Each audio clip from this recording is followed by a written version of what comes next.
ღმერთის რწმენა დაკარგა. აი ამაზე მიპასუხეთ, მადლობა. დიდი მადლობა შეკითხვისთვის და მე მინდა რომ ამ კითხვაზე პასუხისთვის დეკანოს არჩილ ქიტუაშვილს მივმართო.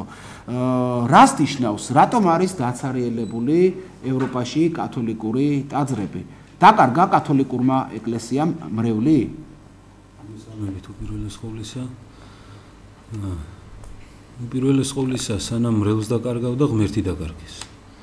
და ღმერთს როცა დაკარგავ, იმის შემდგომ რა თქმა უნდა ადამიანებსაც კარგავ. აღსანიშნავი ის არის, რომ მათ არა მარტო დაკარგეს მრევლი, არამედ იმდენად წაუხდინეს ადამიანებს თავიანთ მრევლს წარმოდგენა საკუთარ რელიგიაზე, კათოლიციზმს გულისხმობ, რომ დიდი უმრავლესობა მათი მიდის მუსულმანობაზე.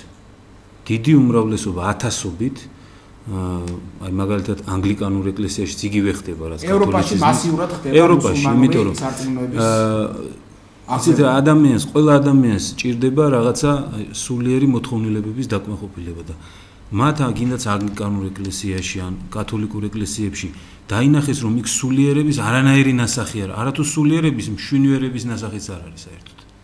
არაფერი არ აქვთ მათ და დაიწყეს ძიება ამ ყველაფრისა.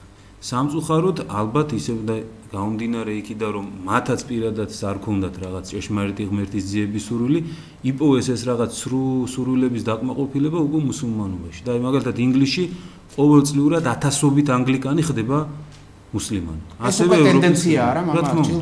დიახ. ეს შეგიძლიათ კითხოთ, აი ვინც იქ მსახურობს. დიახ.